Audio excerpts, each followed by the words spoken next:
Bugünkü mövzumuz yeni 8-ci sinif dərsliyində olan həzm sisteminin quruluşu və funksiyaları olacaqdır. Təbii ki, biz 7-ci sinifi keçəndə həzm sistemi, müəyyən heyvanların həzm sistemini öyrənmişdik və bu gün ümumilikdə həm heyvanların, həm insanın həzm sisteminin quruluşunu və funksiyalarını öyrənəcəyik. Deməli, həzm sistemində biz bilirik ki, həzm sistemi ağız boşluğu ilə başlayır. Ağız, udlaq, qida borusu, mədə, bağırsaq və anusla xaric olur. Bu insanın həzm sisteminin ardıcıllığıdır. Və qəbul etdiyimiz qida həzm sisteminin orqanlarından müxtəlif sürətlə keçir. Burada da qeyd olunubdur, görürsünüzsə. Qida maddələri qida borusuna təxminən 7-9 saniyədə. Buradan keçərək isə mədəyə düşən zaman mədədə 4-8 saat qida deməli qalmış olur. Heyvanların həzm sisteminin quruluşu ümumiyyətlə müxtəlifdir. Bu da onların qidalanma üsulundan və quruluş səviyyələrindən asılıdır. Təbii ki, heyvanlar qidalanarkən orqanizm enerji ilə təmin olunur və həmin qidalar parçalanaraq, məsələn, zülallar amin turşularına, yağlar gliserin və yağ turşularına, karbohidratlar qlukozaya qədər parçalanmış olurlar. Və əksər heyvanların həzm sistemi də həzm kanalından və həzm vəzlərindən ibarətdir. Burada bizə bir neçə heyvanlar göstərilibdir. Gəlin bunların həzm sisteminə baxaq. Bizə planari göstərilib. Planari biz bilirik ki, yassı qurtlar tipinə aiddir və planari də yırtıcı heyvandır və udlağını hətta xaricə çıxara bilir. Yassı qurtlarda ümumiyyətlə ilk dəfə ön və orta bağırsaq əmələ gəlmişdi. İfrazat sistemi, həzm sistemi, ümumiyyətlə orqan və orqanlar sisteminin ilk əsası da yassı qurtlar tipində qoyulmuşdu. Və ağız vasitəsilə qida udlağa keçir və udlaqdan bağırsağa keçir. Planaridə bağırsaq şaxəsi 3 ədəddir. Biri önə, elə bil ikisi də belə arxaya bağırsaq şaxələri var. Niyə bağırsaq şaxəsi 3 dənədir? Çünki ağız bədənin orta hissəsində yerləşir. Keçək askaritə. Askaritdə də həzm sistemi ilə bağlı bir neçə orqan əmələ gəlmişdi. Arxa bağırsaq yarandı, anal dəliyi yarandı askaritdə. Və qeyd edim ki, planaridə həzm olunmayan qida qalıqları ağız vasitəsilə xaric olunur. Və ona görə də bunlarda həzm 2 istiqamətlidir. Qida ağızdan, deməli, udlaq, qida borusu, mədə, daha doğrusu bunlarda mədə yoxdur, mədə soxulcanda əmələ gələcək. Qida borusu da askaritdə yaranacaq. Bunlarda sadəcə ardıcıllıq necə olacaq? Ağızdır, udlaqdır, bağırsaq şaxəsidir. Qida belə daxil olur və həzm olunur. Həzm olunmayanlar isə yenidən ağız vasitəsilə xaric olunur. Ona görə də biz deyirik ki, bunlarda istiqamət, həzm sisteminin istiqaməti 2 istiqamətlidir. Askaritdə ilk dəfə yarandı qida borusu. İlk dəfə yarandı arxa bağırsaq, ilk dəfə yarandı anal dəliyi. Ona görə də sap qurtlar tipində, yəni askaritdə sap qurtların nümayəndəsidir. Bunlarda həzm bir istiqamətlidir. Yəni qida daxil olur ağız, udlaq, qida borusu, bağırsaq və anal dəliyi vasitəsilə xaric olunmuş olur. Sonra həlqəvi qurtlar tipinə aid olan soxulcan misal göstəriblər bizə. Bunlarda ilk dəfə nələr yarandı? Mədə yarandı, çinadan yarandı, həzm sistemi ilə əlaqəli olan hissələri sizə qeyd edirəm.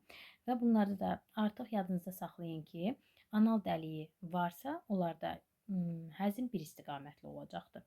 Və ardıcıllıq ağız, udlaq, çinadan, mədə, bağırsaq və anal dəliyi, həzm olunmayanlar anal dəliyindən xaric olunur.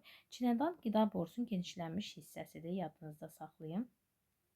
Daha sonra bizə burada mollyuskalar tipindən deməli hansı verilmişdi? Göl ilbizinin misalı verilmişdi.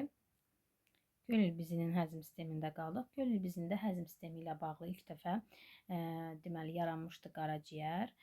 Lakin mollyuskalar tipinə aid olan kalmarda isə mədə-altı vəzi ilk dəfə yaranmışdı. Bunların da həzm sisteminə baxanda xitin dişçikli dili var ağzında.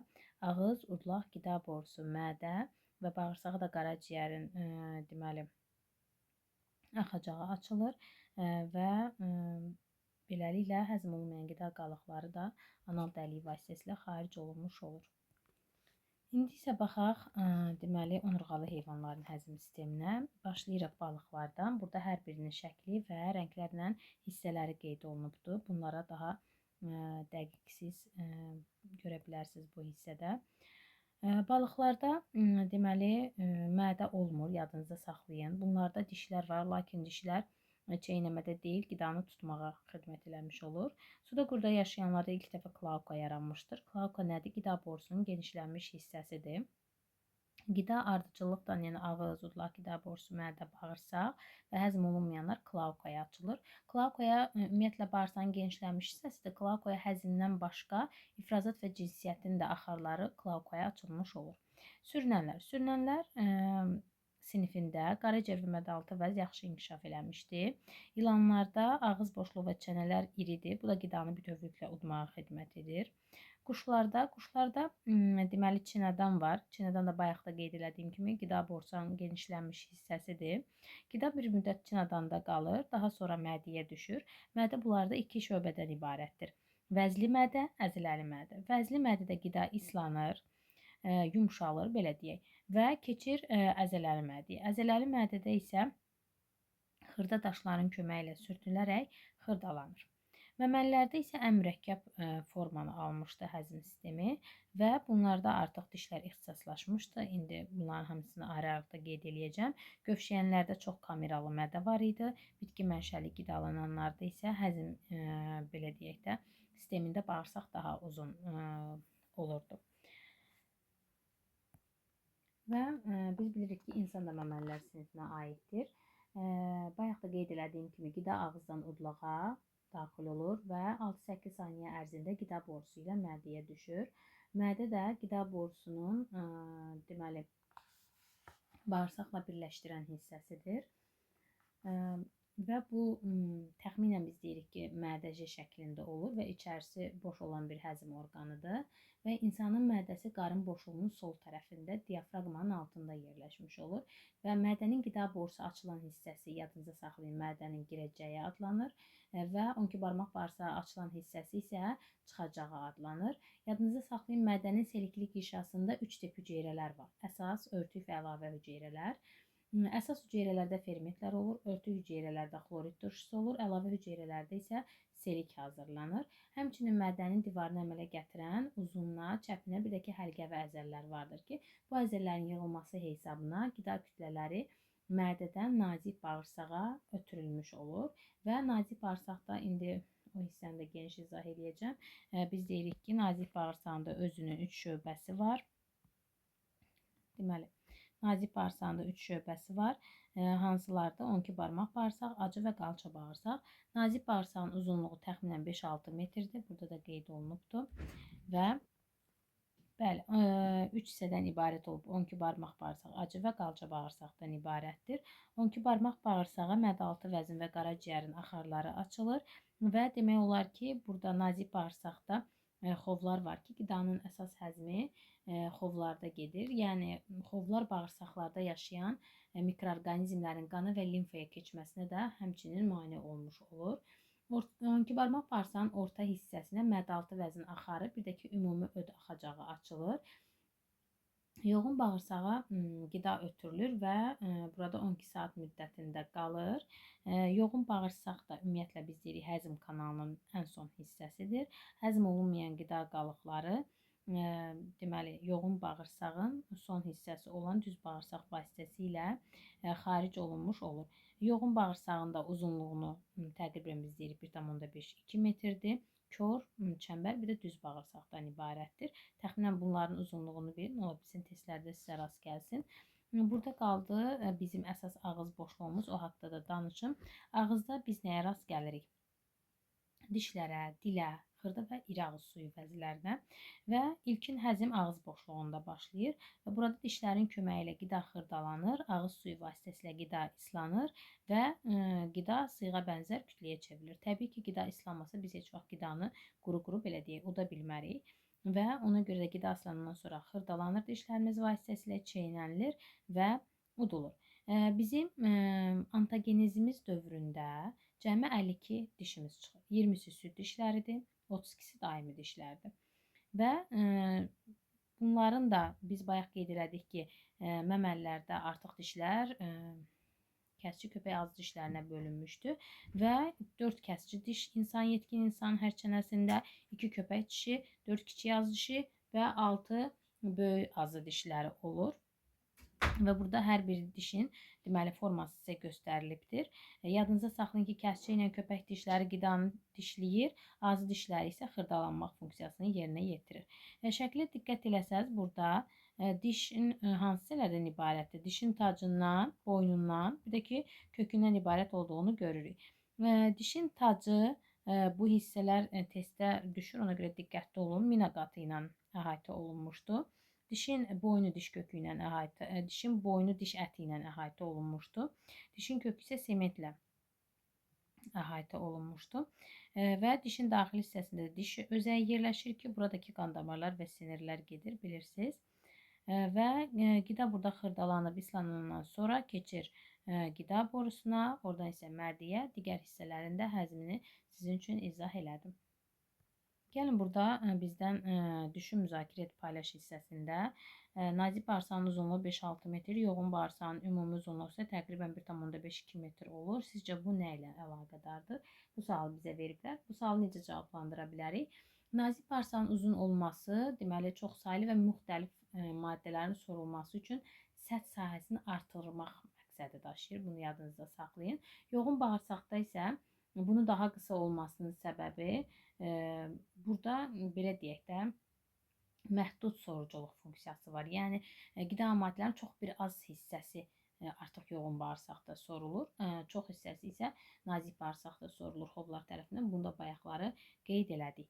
Öyrəndiklərinizi tətbiq edin hissədə həzm kanalının orqanları verib, həzm vəzləri veribdir. Həzm kanalının orqanları deyəndə biz bayaq da qeyd elədik ki, məsələn ağız boşluğunda ağız suyu vəzləri var. Mədədə mədə vəzləri var, hansı ki xlorid turşusu var, pepsin ifraz edən fermentlər var. 12 barmaq bağırsaqda qaraciyər var, hansı ki o öd ifraz edir.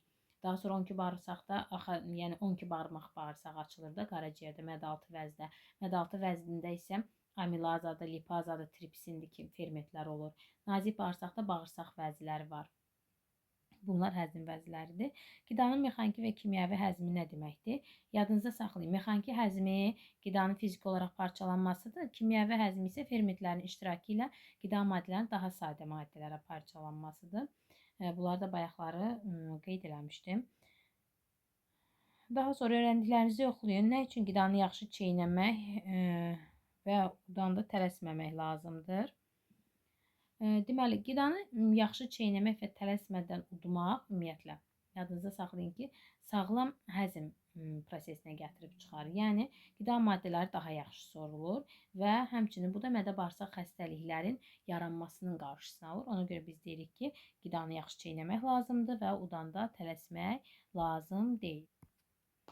Sonra, əgər yaşlı insanın yalnız azı dişlərindən 1/4 zədələnmişsə, onun neçə sağlam dişi var? Biz bilirik ki, azı dişləri 3 kiçik azı dişi hər çənənin yarısında, 2 dənə böyük azı dişi, cəmi toparlasaq 20 dənə azı dişimiz var. Bunun da 1/4-i 5 eləyir və 5-i zədələnibsə 32-dən azı dişlərinin 1/4-i 5 elədi. 32-dən də 5 çıxanda 27. Deməli, neçə sağlam diş oldu? 27. Niyə dişi çıxartdıqda qan gəlir və siz ağrı hiss edirsiniz? Biz bayaq qeyd elədik ki, dişlər çənə sümüyündə yerləşir və dişlərin də ətrafında qan damarları var və dişi çıxararkən həmin toxumalar, damarlar təbii ki, zədələnir və nəticədə qan axmağa başlayır. Dişin köklərinin ətrafında da çoxu sinir çıxıntıları olur və diş çıxarıldıqda bu sinirlər qıcıqlanır, zədələnmiş olur və sinirlərlə siqnallar ötürülür beyinə və biz bu zamanda ağrını hiss etmiş oluruq. Daha sonra mədən selikli qişasının hər kvadrat santimetri sahəsində təqribən 100 ədəd vəzi var. Mədədə vəzlərin ümumi miqdarı 14 milyona çatır. Mədənin daxili səthinin sahəsini tapın. Deməli, 1 kvadrat santimetr sahədə 100 ədəd vəzi olarsa, onda ümumi sahə deməli eləyəcək 140.000 kvadrat santimetr. Bu da 14 kvadrat metr olacaq çevrəndə. Sonraki sual. Sizcə nəyə görə mədənin daxili səthinin sahəsi onun xarici səthindən daha böyükdür? Mədənin daxili səthinin sahəsinin həzm prosesi üçün əhəmiyyəti nədir? Ümumiyyətlə, mədənin daxili səthi yadınıza saxlayın, sadədir və yaxud da düz deyil. Nə sadə deyil, nə də düz deyil. Büküşlü formaya malikdir, quruluşa malikdir və bu büküşlər onun daxili səthini dəfələrlə artırmış olur. Nəticədə də daxili səth sahəsi çox böyük olur. Xarici səth sahəsi isə bununla müqayisədə daha az olur və bu geniş səth mədə şirəsinin ifrazıdır, qidanın qarışdırılmasıdır və ilkin həzm üçün çox mühüm funksiya malik olmuş olur. Daha vacib belə deyək, rol oynamış olur. Məncə suallarımız burada bitdi. Bugünkü dərsimiz bura qədər.